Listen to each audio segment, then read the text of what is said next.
Начинаем? Все, начинаем. Добрый день всем. Я рад вас приветствовать на первом международном фестивале анимационного кино Амин-2020. И сегодня у нас достаточно обширная и насыщенная программа мастер-классов. Я прошу прощения, если не сложно, отключайте, пожалуйста, микрофон, пока вот другие говорят. Спасибо большое. У нас достаточно обширная программа мастер-классов, в том числе от стилистики, рисовки, стилистики анимации. И, пожалуй, самый прогрессивный на сегодняшний момент это 3D-анимация. И подробнее о создании 3D-анимационных произведений расскажет Касье Цакиола. Спасибо вам большое за то, что согласились поучаствовать и рассказать с нашими участниками.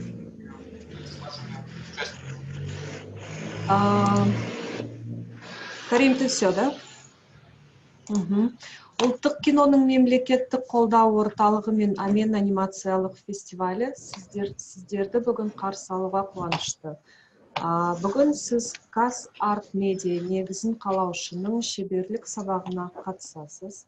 Мастер-класстың тақырыбы 3D анимациялық туындылардың жасалу барысы. Дұрыс па, Қасиет? Дұрыс, ақыран Ал енді сөз сізге. Жақсы, саламатсыздар барлықтарыңызға. Есімім Сақиолла Қасиет, жаңағы тақырыбын айтылды осы мастер-класстың. Енді 3D анимациялық туындылардың жасалу жолдары дегенде қазақша айтқанда 3 анимация ғой. Бірінші 3D анимация деген қандай формаларда болады, қандай форматтарда болады дегенді қарап алу керекпіз. Ең алдымен анимация деген дүниеге көз салсақ, ол қандай нәрсе? 3D анимация деген әсіресе. Ол дейтін жаңағы ешқандай уақыттың, болмаса ешқандай кеңістіктің, ешқандай бір форманың жаңа шектемелігіне ұшырамайтын техниканың көмегімен орындалатын осындай бір визуальный эффект. Енді осы дүние жалпы фильм саласына келген кезде, туынды саласына келген кезде көркемдік шешімдермен, сосын ары қарай режиссерлік шешімдермен, драматургиялық шешімдермен өзінің жолын тауып осы бір керемет туындыға айналады.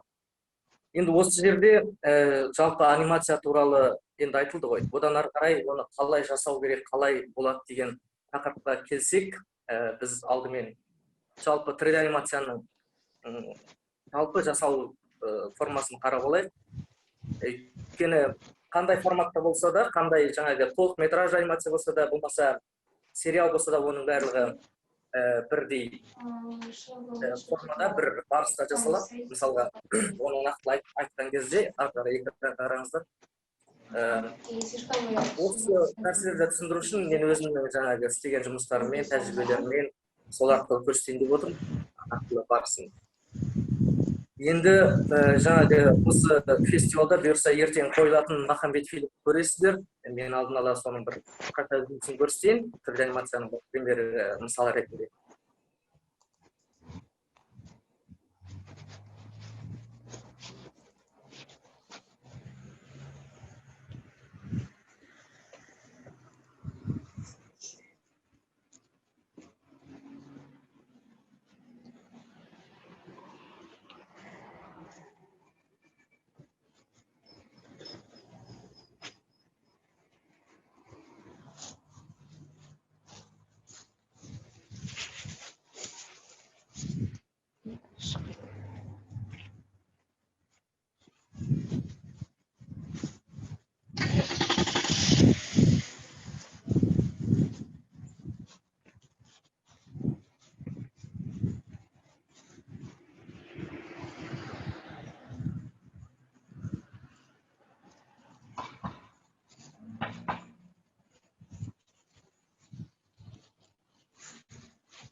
Ешілдер ме жаңа сеттен ажап кетті?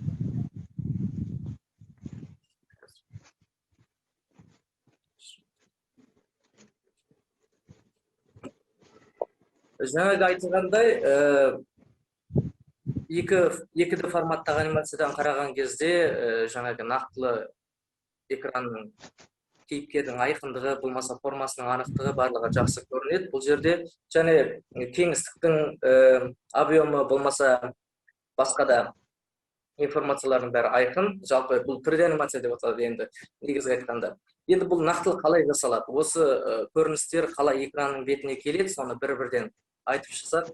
Енді 3D анимациялық фильм, 2D анимациялық фильм сияқты алғашқы кезеңнен өтеді. Ол жерде режиссерлық шешімдер болады, енді драматургия болады, кәдімгі фильм болып басталады. Бірақ басталған кезде 3D анимацияның өзінің жаңағы сценарийға болмаса режиссерға талаптары бөлек болады. Өйткені 3D анимацияда 2D-ға қараған кезде жаңағы әрекет мүмкіндігі кішкене үлкенірек болғаннан кейін режиссер болсын, болмаса басқа да бас аниматорлар өзінің әрекеттерін кішкене кеңірек ойластыруына болады.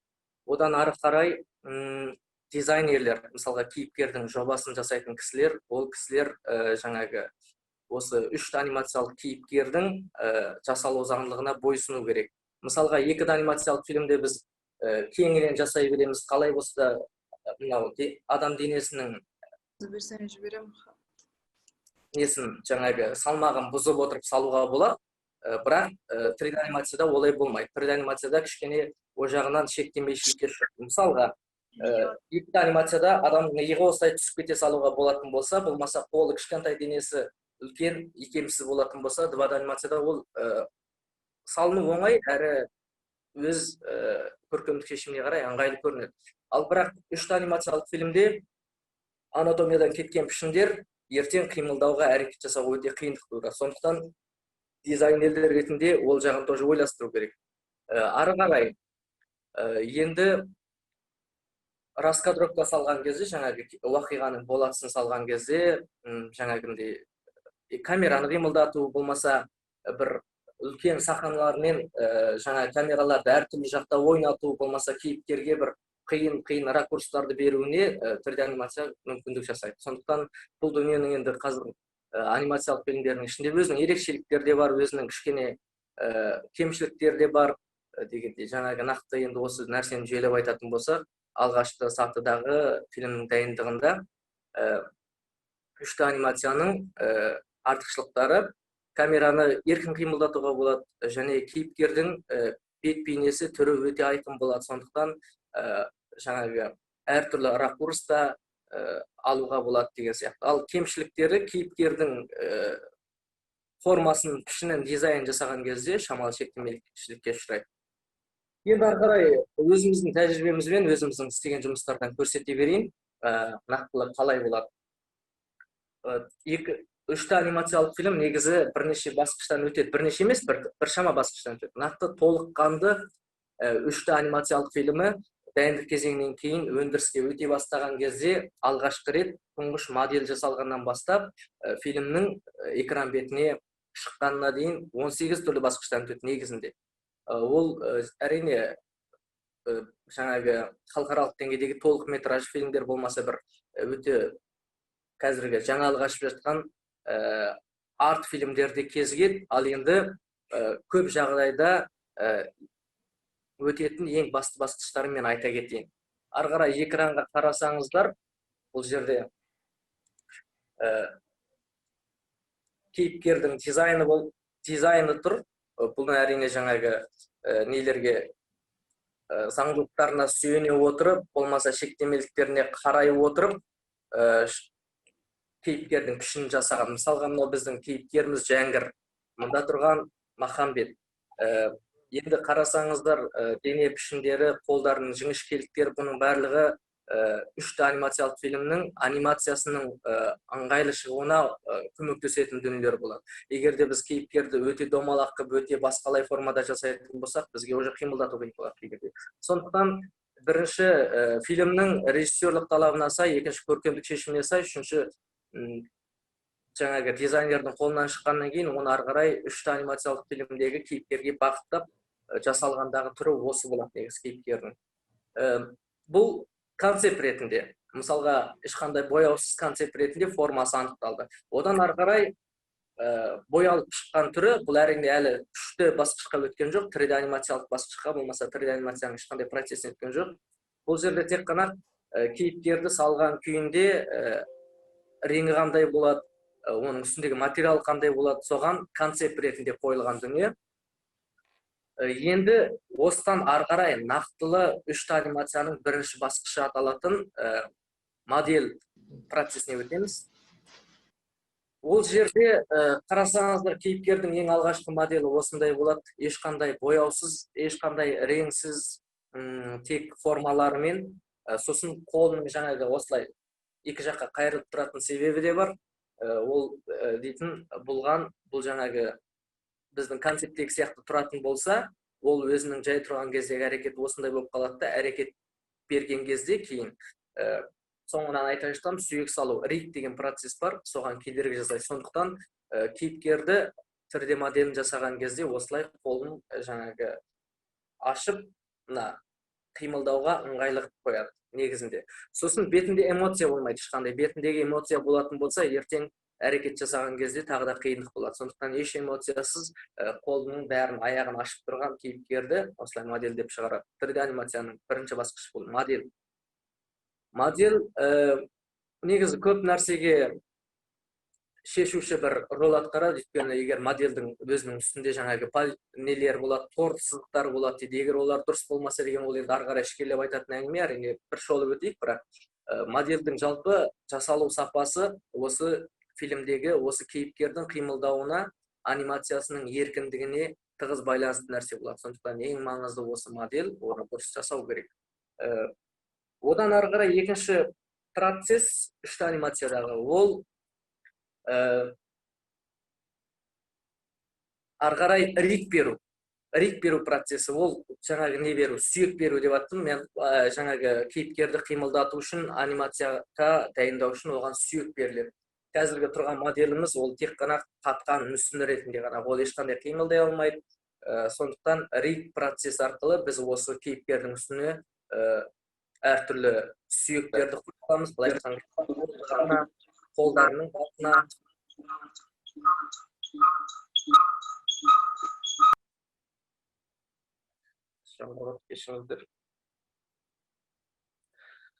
Қолдарының басына, болмаса саусақтарына деген сияқты әртүрлі жерлеріне жаңа қимылдауға болатын ригтарды береміз. Мысалға, мына кейіпкердің қолы осылай тұр, енді осы қолдың мысалға мына жерінде бір буын болады. Одан мында деген сияқты тура адам өмірде қалай, солай кейіпкерге буын беру арқылы оны қимылдатамыз. Қимылдауға болатындай қыламыз. Одан ары қарайғы процесс, ол енді анимациядағы ең бір қызықты процесс, анимация беру, былай айтқанда тұрған кейіпкерге, тұрған мүсінге кәдімгі характерлі бір түйінді әрекет беру. Енді ол да әрине өте ақырын, өте ұзақ жасалатын процесс, бірақ қанша айтқанмен осы анимация адамдарының ең бір қызықты, өздері ұнататын бөлігі. Осы Махамбет анимациясынан жаңағы тек анимация процесінен шыққан бір кадрды көрсетіп жіберейін.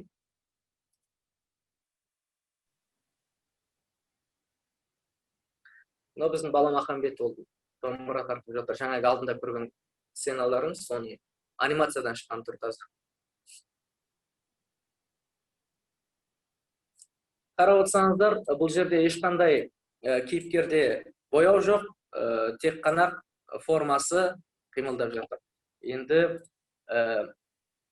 анимацияны осы деңгейде қалай жасауға болады? Ол әрине бірінші өте керемет сапалы және тәжірибелі аниматор болу керек. Одан ары қарай Диснейдің 12 заңдылығы болсын, болмаса басқа да жаңағы маманның былай айтқанда біліктілігіне ешқандай не болмау керек деген сияқты. Ол енді әрқандай фильмде, әрқалай мысалға толықметраж фильмде керемет анимация болғаны жақсы әрине. Ал сериалда бастысы әңгімені айтып шығу керек болғандықтан, кейіпкердің басты әрекеті, басты характер ашылса, анимацияны өте ішкерлеудің маңызы қатты жоғары емес. Әрине мүмкіндік болса істеген жақсы. Енді осы анимацияны тағы маманның біліктілігінен тыс, одан ары қарай тіпті қалай әдемі шығаруға болады. Бұл жерде бір жақсы процесс бар. Ол да аниматорларға, анимация істейтін адамдарға қызық. Бұл рота деген процесс бұл как әрекетті сэмпл ретінде аниматор өзі ойнап шығады. Мысалға кейіпкер мысалға қуанды, қалай қуанды, ол қуанудың бірнеше түрі болады. Мысалға ол таңғалды, қуанды деген сияқты әрекеттерді тура осы жаңа мен істеген сияқты видеоға түсіріп алып, сол әрекетті қайталап шыққан, бұны рота деп айтылады. Экранға қарасаңыздар, мен бір-екі үзіндісін дайындап қойдым, оның қалай болғанын.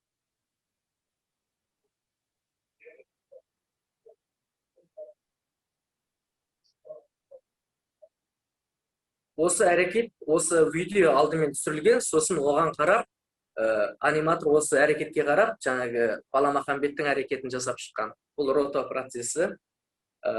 Негізі осы процестің арқасында кейіпкер тіпті де көбірек шынайы эмоцияларға ие болады.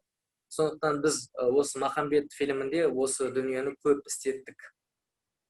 Одан ары қарай бір режиссер болған адам болмаса, актер болған адам бір жолда бірнеше сахна, бір-екі кейіпкерді өз бір жолда сомдау арқылы өзінің дегеніне жетеді деген сияқты.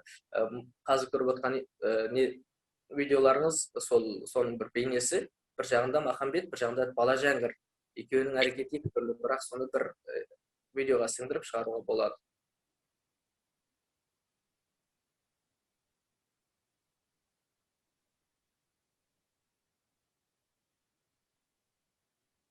Осылайша жаңағы рота процесс арқылы анимация тіпті де жанданады.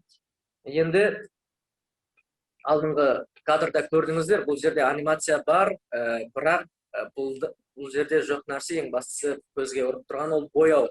Бояу деген нәрсе не 3D анимацияда? Ол 3D анимациялық фильмде текстура деп аталады. Біздің екінші мана көрген концепт арттан кейінгі свет беру, бұл текстураға дайындау ретінде. Бұл модельге дайындау болатын болса, ал мынау сурет бұл текстураға дайындайды. Енді текстура деген қалай нәрсе?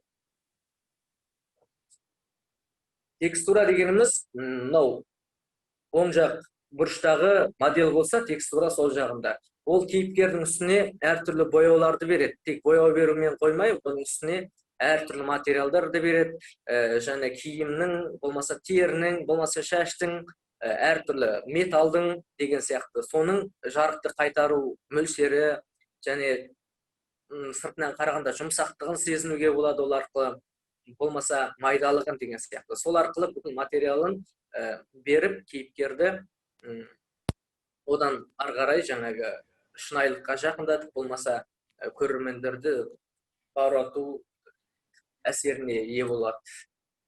Одан ары қарай, негізі бұл орталығында жаңағы модельден кейін анимация болсын, болмаса риг пен анимацияның ортасында, болмаса модель мен текстураның ортасында айтылмаған бір қанша процесс бар. Мысалға UV картасын айыру, және де кейіпкердің жаймалау, былай айтқан кезде текстураны беру үшін кейіпкердің модельді жаңағы форманы жаймалап, ашып, жаңағы жазық бетке. Сосын соның үстінен сурет салады.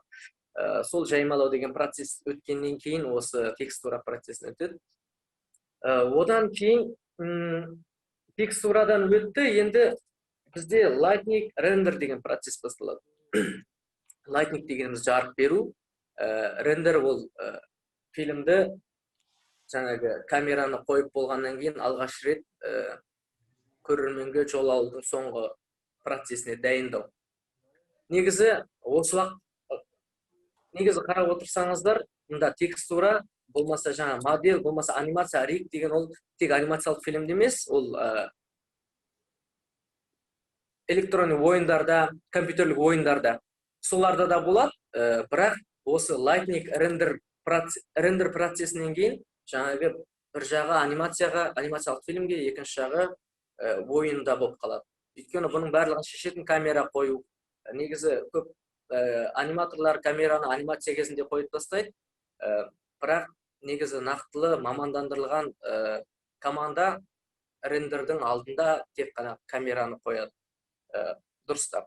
Ал камера қойылғаннан кейін ол бір ракурстан ғана қаралатын, кәдімгі экранның бетіне өзінің 2К болсын, 4К болсын, өзінің бір форматы бар фильм болып шығады. Ал оған дейін VR-да болмаса AR техникасында болмаса ойындардың техникасында 3D анимация камерасыз жүре береді. Мысалға, жаңағы анимацияны камера қоймаған болсақ, баланың домбыра шертіп отырған. Біз оны AR техникасы арқылы әр жағынан көре алады. Ол кезде ол анимациялық фильм болмайды, ол тек қана анимация болады. Ал камера қойылып, рендер жасалғаннан кейін ол уже фильм дәрежесіне ие болды деген сөз. Енді ортада лайтнинг деген дүние қалып қойды. Жаңа лайтнинг деген ол шырақ беру, жарық ұру. Бұлай қарасаңыздар, мінекей бұл екі сурет кішкене ұқсайтын сияқты, бірақ байқап отырсаңыздар, бұл суретте тек кейіпкердің бейнесі, бірақ үстінде жарықтың аса бір әсері болып тұрған жоқ, және кейіпкердің астыңғы жағына қарасаңыз жерге баланың ешқандай жарық жоқ. Өйткені бұл тек мая программасының ішінен шыққан күйінде ешқандай жарық берілмеген. Ал осы суретке қарасаңыздар, кейіпкер біріншіден бетінде жарықтың көлеңкенің іздері бар, кәдімгі анық. Бұл лайтнинг деген процестің арқасында жерде көлеңке жатыр, сол лайтнингпен байланысады. Одан ары қарай қарап отырсаңыздар, кейіпкердің бейнесі әдемі болып, кәдімгі материалдары шығып, бұл айтқанда жай текстурадан қараған кезде бізге анық болып көрініп тұр. Мына суретке қаратсақ, бұда бар әрине материалдар шамалы көрінеді, бірақ бұл суреттегідей емес. Бұл не үшін? Бұл рендер процесінен өткеннен кейін осындай бір әсерге ие болады. Өйткені рендер процесі біз жалпақ тілмен айтқан кезде кейіпкерді әсемдеп, өңдеп, сосын экранның бетіне шығаратын дүние. Сондықтан рендер процесі композға дейін, композды қазір түсіндіре жатам, соңғы жаңағы барлығын бір қазанға қайнатудың алдындағы, бұл айтқан кезде туралып, реттеліп қойған жаңағы көкөністер деген сияқты түсіндіруге болады. Енді одан ары қарай жаңағы лайтнингтің локацияда қалай рөл ойнайтынын көрсеткім келіп отыр. Өйткені мынау сахана, жаңа текстурасы бар, болмаса модельдері барлығы бар, ортасында кеп түсіп тұрған жарықты көріп тұрсыздар, бұл таза лайтнингтің арқасында шығады.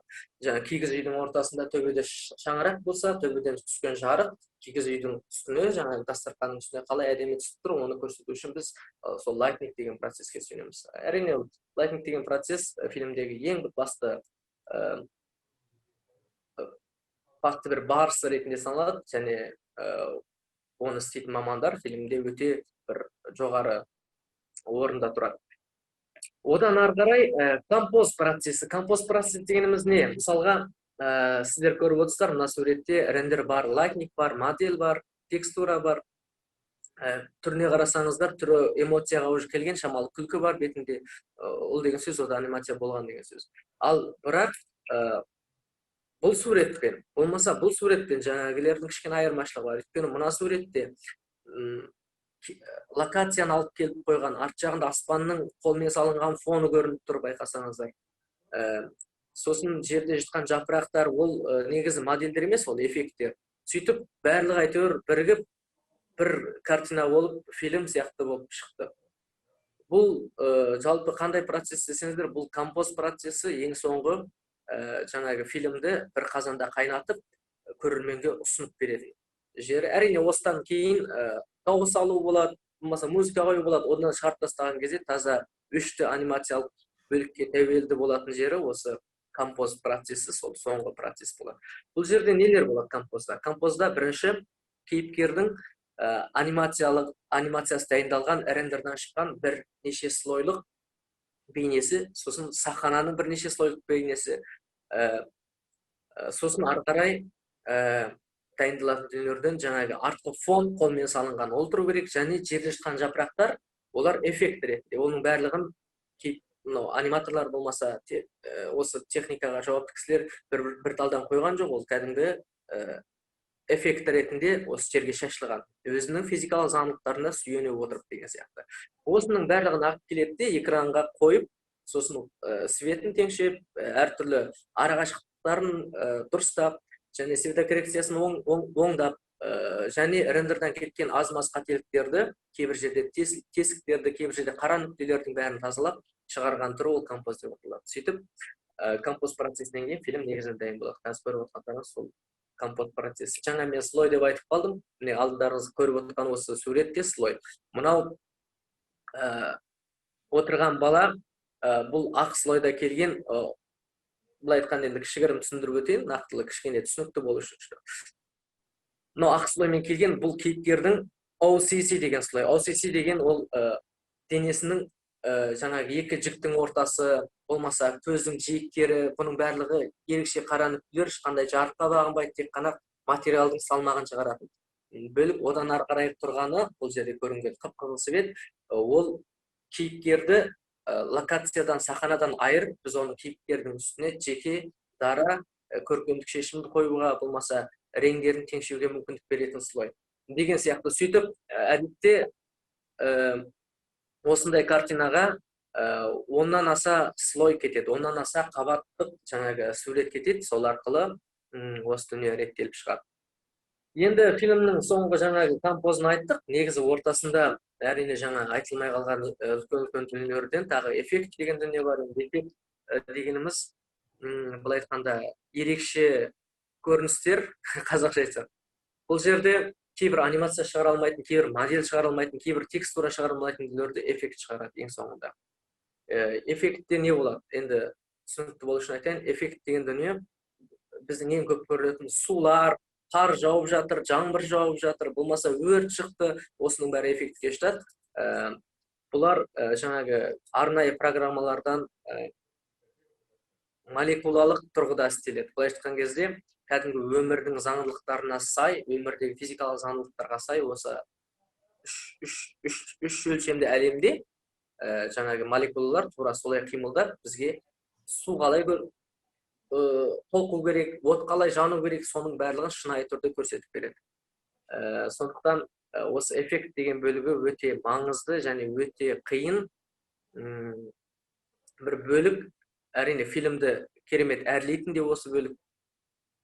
Сондықтан эффект деген бір процесс бар, оның ортасында жаңағы физикалық заңдылықтар деген бір процесс бар. Оны физикалық заңдылықтардың ішінде, мысалға кейбір жерлерде кейіпкердің арқасында бір плаш бар, былай айтқан кезде, ол желбіреп тұру керек. Бірақ анимацияда оны істеген біріншіден әуре, екіншіден ол кәдімгі әдемі түрде шықпайды, қолданыстан келіп көрініп тұрады. Сол үшін кейіпкер жүгіреді, жүгіргенде жел пайда болады, ал артындағы қалаты осылай желбірейді. Оны осы арнайы программалар қалай істейді? Кейіпкердің жүгірісін есептейді, компьютер өзі, әрине адамның, бір мастердің, бір маманның көмегімен, және теңшеуімен. Маман алдынан қаншалық жел ұрып тұр, сол желдің несін қояды, желдің бал санын қояды, сөйтіп кейіпкердің ауырлығын қояды, сонымен жүгірісінің былай айтқанда тездігін қояды, сөйтіп компьютер өзі есептеп, артындағы ненің қаншалықты желбірейтінін есептейді. Бұл да эффекттің бір түрінен жатады, бірақ бұл анимациялық физикалық эффект деп аталады.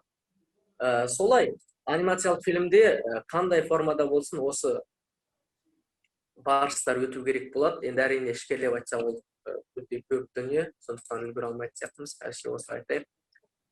Енді ақыры анимацияның жасалу жолдары ұқсас болады екен. Онда анимацияны біз қалай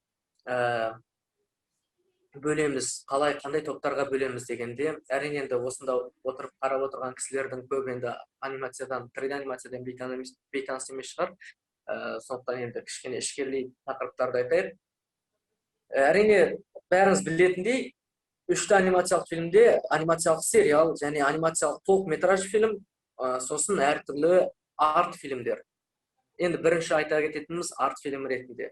3 анимациялық фильмде арт түрінде, былай айтқанда авторлық фильмдер кішкене азырақ болады. Оның солай болатын себебі, кейбір кісілер ойлайды, 2D анимацияның мүмкіндігі көп, сондықтан соны авторлар соны көп істеткісі келеді деп. Енді мен ойға қарсы емеспін, бірақ мен тағы бір соған жаңағы себебін айтатын. Тура ұқсас сападағы 2D анимациямен ұқсас сападағы 3D анимацияны салыстыратын болсақ, 3D анимацияға кететін уақытпен жұмсалатын қаржы көбірек болады. Өйткені 2D анимация көркемдік шешім әдемі болғаннан кейін және сызықтар айқын болмағаннан кейін, фигура айқын болмағаннан кейін оның қателіктері кешіріле береді. ол солай болу керек сияқты. Ал 3D анимациялық фильмде кейіпкер өзінің сұлбасында түрінде қалады және өте анық болады денесінің буыны қайсы, әртүрлі жаңағы буындары болмаса формалары қандай екені анық болғаннан кейін ол егер қате қимылдаса, дұрыс емес қимылдаса, онда көзге бірден онша емес болып көрініп тұрады. Сондықтан 3D анимациялық фильмге өте керемет анимация керек. Сол себепті де авторлық фильмдер көбінде жаңағы шағын бюджетпен болмаса кішкентай командамен түсірілетіндіктен біз әдетте авторлық фильмдердің ішінен 3D анимациялық фильмді өте аз кезіктіреміз. Ол мен ойымша бір себеп. Енді нақтылы ең басты түрлі анимациялық фильмде ең басты форма ол әрине бірінші анимациялық толықметраж фильм, екінші анимациялық сериал. Екеуін екі түрлі қарап, екі түрлі айтуымызға әбден болады.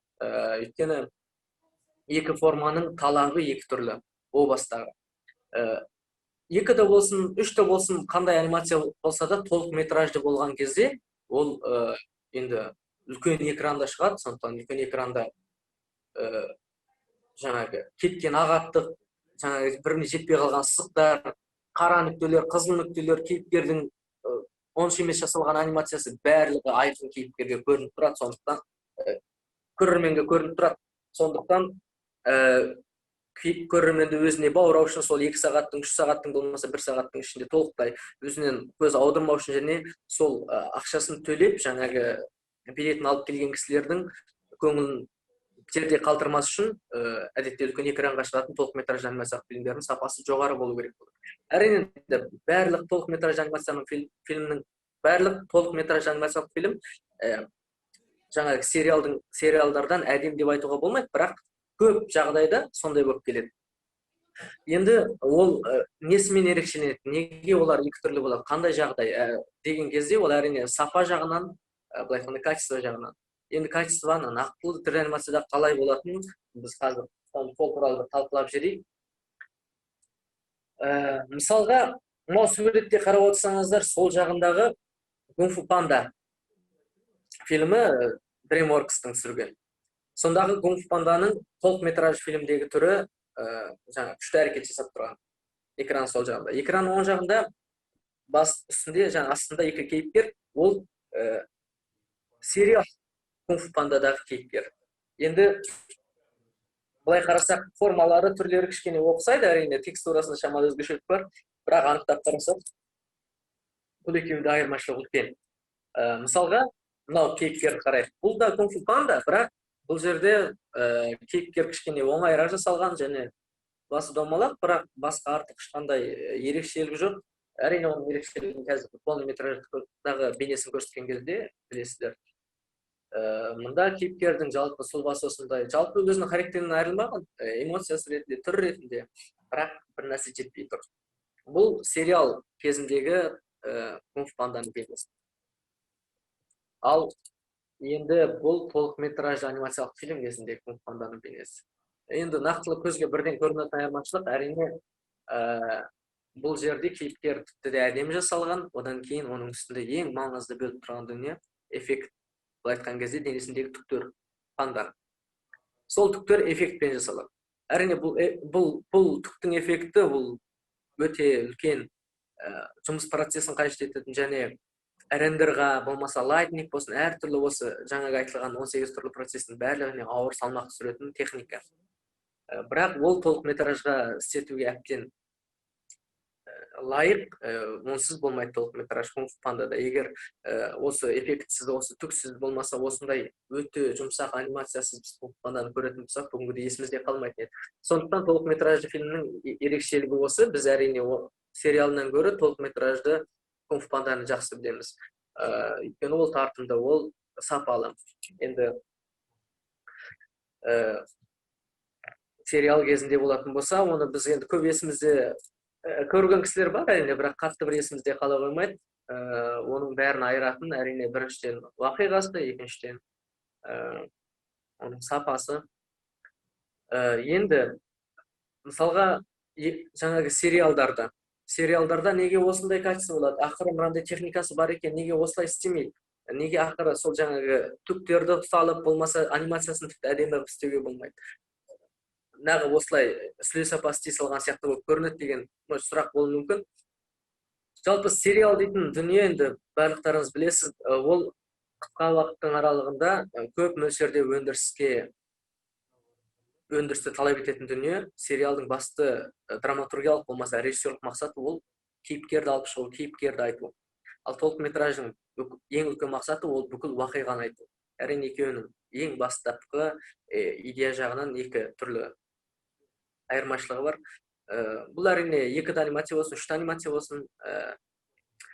Ал енді 3D анимацияда техникалық жақтағы айырмашылығы осылай. 3D анимациялық фильмде, анимациялық толықметраж фильмде біріншіден уақыт өте көп кетеді, екіншіден қаржы өте көп кетеді. Сондықтан жаңағы шығаратын дүниесі 80 минут болса, мысалға, Кунг Фу Панданың, оған кәдімгі 3-4 жыл уақыт, 2-3 жыл уақыт кемінде кетіп тұрады. Ол жаңағы DreamWorks-тың қаншама үлкен шығармашылық тобымен істелген күйдің өзінде. Ал тура солай, Кунг Фу Панда жаңағы DreamWorks-та бітетін сериалдар, олар 1 жылдың ішінде бітеді, 24 сериядан. Сол үшін осы жерде жаңағы қаржы мен уақыт мәселесі жайлы анимацияның сапасы екі түрге әбден бөлініп тұр. Әрине енді уақыт көбірек болса жақсырақ істеуге болатын еді деген сияқты ғой. Сондықтан жалпы қараған кезде ең басты енді түйін деп айтсақ, бастапқы драматургиялық шешімі 3D анимациялық фильмде және 3D анимациялық сериалда. Анимациялық сериалда кішкене драматургиялық линиясы ұзағырақ болады. 20 серия, 25 серия, бір сериясы 10 минуттан 15 минуттан болуы мүмкін. Сондықтан ұзаққа ұстап, бастысы кейіпкермен өзін тартып көрерменді ешқайда үзіп алмау керек. Ал толықметраждағы драматургиялық линиясының ең басты мақсаты ол осы 2 сағаттың ішінде көрерменді өзінен бас аудырмай, тек өзіне қаратып отыру керек. Енді әрине олай болмаса тағы болмайды, өйткені анимация деген дүние өте қиын, оны істеу. Мысалға біздің өзіміз жаңағы онғанша адам отырып 3D анимацияны істейміз, таңертең бастап істейміз, кешке бітеміз, кешке бітіп экранда егер 2 секундтық анимация көрінсе, біз өте қуанамыз. Сондықтан 2 сағаттық анимациялық фильмді қойып жатқан кезде басқа көрермендер басқа жаққа қарап отыратын болса, ол шығармашылық адамның жүрегіне қатты тиетін нәрсе деген сияқты. Әрине ол басты не емес, басты мақсат осы уақыттың ішінде көрерменді өзіне ұстау. Ал енді техникалық жақта осы тұрғыдан үлкен өзгеріс болады. Бірінші продюсердің жұмысы полнометражда кішкене қиындау болады, әрине түсінікті. Енді техниканың жаңа модельден бастап айтайық. Модельден басталған кезде модель 2 түрге бөлінеді. Бірі жеңілдетілген модель, екіншісі қиын күрделі модель. Жеңілдетілген модель деген мысалға сіздердің көріп отқандарыңыз бұл орташа дәрежелі модельдің бейнесі.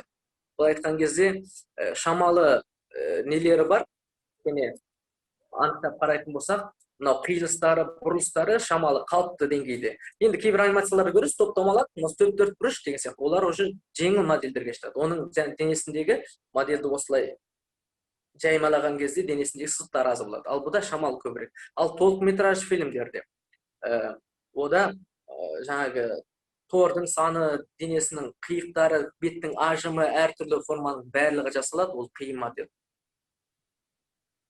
Оны ертең рендер еткен кезде, болмаса жаңа модельдің қиындығына байланысты рендер ету болсын, болмаса текстура шығару, болмаса лайтнинг ұру болсын, барлық жерде модельдің қиындалған сайын фильмнің қиындығы ауырлай түседі. Бұл жер бірінші модельдегі сериалдағы және толықметраждағы айырмашылық. Толықметражда қиын модель істетілу керек, шама бар. Ал сериалда шама бар, оңай модель істетілу керек. Одан ары қарай текстура. Текстурада негізі реңгеде салу қиын емес, бірақ жаңа айтылды материалды шығару. Материалды қаншама анық шығарған сайын жаңағы модельдің салмағы ауырлай түседі. Ал модельдің салмағы ауырласа, соңғы жағындағы рендер процесіне, лайтнинг процесіне, барлығына жаңағы кәдімгідей күш салады деген сияқты. Сондықтан әдетте сериалдар текстура болсын, модель болсын қатты қиындата қоймайды. Өйткені рендердің уақыты жаңағы фильмді экспорт етіп шығаратын кезде уақыт қысқа болған сайын сериалға жақсырақ. Өйткені тезірек шығаруға болады. Ал толықметражда ақыры дедлайн ұзақ болғаннан кейін, оны асықпай шығару үшін, асықпай шығаратын уақыт болғаннан кейін, оның текстурасында, моделінде дұрыстап істеуге тырысады деген сияқты. Одан ары қарай Риктің өзінен енді жаңа айттым, сүйек беру деп. Мысалға, Диснейдің кейіпкерлерінде көбінде 4 саусақ болады, 1 саусақ жоқ. қол қимылдаған кезде осылай қимылдап берсе болады, осылай. Былай айтқанда бір буынмен. Басы, бір буыны, аяғы. Басы, бір буыны, аяғы. Осы жалпы бір-ақ буынмен шығаруға болады бір саусақты. Ал толық метраж фильмде қиындатылған анимацияда оған екі буын береді. Былай айтқанда ең анық түсіндіретін осы деп ойлаймын ригті. Мысалға, әрбір қимылдауға болатын жердің бәріне риг берсе, онда ол модель керемет болып шығады. Бірақ өйтетін болса, әрине ол техникаға, жаңа компьютерге болмаса, рендерге барлығына қысым жасайтын болғаннан кейін сериалда басқаша, және толық метражда басқаша. Одан ары қарайғы лайтинг процесс тоже сондай. Мысалға, бұл жерде орта дәрежелі, жаңағы, былай айтқанда, халықаралық стандартты айтсақ, орташа дәрежелі сериалдың сапасымен ұрылған лайтинг. Бұл картинада қазірдің өзінде 8 түрлі шырақ тұр. Мысалға, енді былай айтқанда, үстіден түскен главный шырақ, жаңағы түтін шығарып тұрады. Осы бүкіл помещенияның общий шырақ ортасында. Сосын әртүрлі өте қараңғы өңірлерге ұрылған қосымша шырақтар. Сөйтіп 8 түрлі шырақ. Бұл дүние 3D анимацияда аз дүние болмайды. Ал нақтылы үлкен полнометраждар істеген кезде бұл шырақтың саны 8 емес, мүмкін 100-ге 200 түрлі шыраққа кетуі мүмкін. Сондықтан әртүрлі техниканың, жаңағы әртүрлі процестің өзінің қиындатылуына байланысты фильмнің сапасы жоғары болып шығады. Ары қарай әрине рендерде әртүрлі нелер болады. Енді жаңа айтып жатырмыз, оны істейтін кезде рендер деген нәрсе таза лайтингтан кейін техниканың көмегімен болады. Ол жерде әртүрлі рендер шығардың жаңағы программалар бар. Мысалға, Redshift, Ronald, сосын Vivia деген сияқты, Renderman деген сияқты. Бұлардың шығару тәсілдері әртүрлі, әрине ұстайтын уақыттары да әртүрлі. Мысалға, тура сіздер көріп отқан осы картинаны шығару үшін компьютер, әдеттегі орта қалыпты видеокарталы компьютер жарты минут уақыт алады бір кадрды шығару үшін. Ал толық фильмде 1 секундына 24 кадр болады. Ал бұл бір кадрға жарым минут уақыт алатын болса, 1 секунд шығаруға рендерден қанша уақыт алады, өздеріңіз есептеп көріңіздер. Бұл тек жаңағы осы сападағы анимациялық фильмнің рендердің уақыты. Ал егер бағанағындай денесінің барлығында кунг-фу панда сияқты түктер болып, әртүрлі қиындықтағы модель болатын болса, оның бір кадрын рендер етуге біраз сағаттар, мүмкін біраз күндер кетуі мүмкін. Сіздер көрген шығарсыздар, Симба, Король Лев, соның жаңадан шыққан версиясы. Сол кездегі жаңағы арыстандарды нелерді рендер ету үшін сол бір кадрына кемде 10 сағаттан артық жұмыс істейді. Ол рендер база Диснейдің кәдімгі үлкен рендер базасы солай жұмыс істейді. Сондықтан рендер дейтін дүние негізі көбінде техникаға тәуелді және уақытқа тәуелді дүние.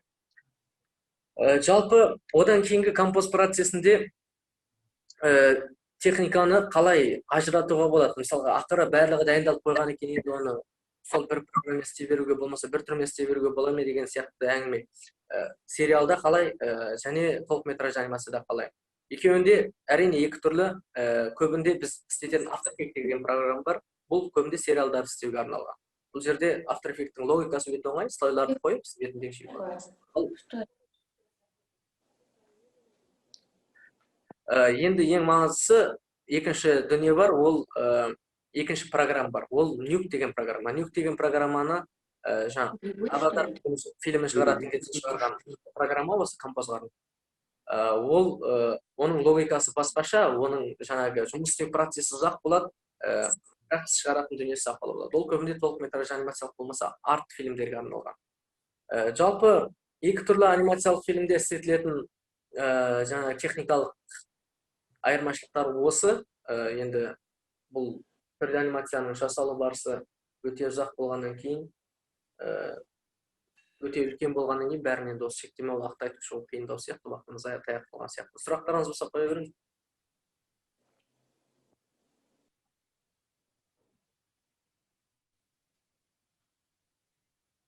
Жарайды. Біз онда көрсете берейік, бұйырса ертең қойылады осы Махамбет фильмі. Бұл сол фильмнің постері. Енді осы постер туралы бірден айта кетейін. Бұл жерде негізі бұл постер бір жағынан постер ретінде, екінші жағынан концепт ретінде рөл атқарып тұр. Әдетте 3D анимациялық фильмде болсын, 2D анимациялық фильмде болсын, концепт деген дүниенің рөлі өте зор. Мысалға, концепт деген көбінде режиссердің көрген дүниесін, көрген саханасын, көркемдік шешім художник әрлеуімен суретшілердің салып шығатын фильм басталмай тұрып, сценарий дайын болған кездегі фильмді алдын ала түрін болжамыз. Вас не отвлекает, да? Ау. Или мне-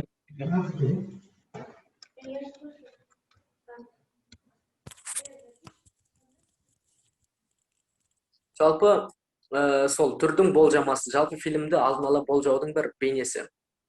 Сондықтан концепт фильмнің қандай сапада болады, қандай реңде болады, қандай бір формада болатын алдын ала көруге және соны шешуші түрде шешетін осы бір үлкен процесс. Концепт арт әдетте сіздер иллюстрация көресіздер, неше түрлі, болмаса суреттерді көресіздер. Бұлар сол концепт арт деген дүниеге жатады. Енді жалпы 3D анимация деген біздің Қазақстан деңгейінде айтқан кезде осы орайда да тоже әңгіменің соңында айта кетейін. Бұл өте қызықты, өте тартымды, бірақ кішкене машақатты жұмыс. Көп отыру керек, көп жаңағы әртүрлі нәрселерді қиялдап, соны істеп тырысу керек. Сондықтан бір жағынан қызықты, бір жағынан машақатты жол деп айтсақ болады. Енді Қазақстанда осы техника, осы бір формат енді дамып аяғынан тұрып келе жатыр. Әрине бізде мамандар да аз осы жайлы. Сондықтан енді осы тақырыпқа, осы 3D анимацияға көбірек көңіл бөліп қатысуларыңызды, жаңағы жас жеткіншектерді осы жаққа тартып, осы қазақ анимациясын дамытуға, үлес қосуға шақырсаңыздар, тіпті қуанышты боламыз.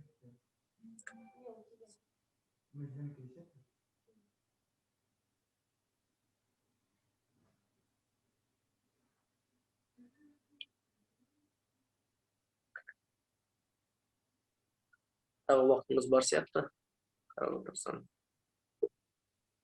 Ары қарай Өте қызық болып жатыр. Рахмет сізге. Барлық айтылған нәрселер бізге ұнап жатыр. Суреттер керемет екен.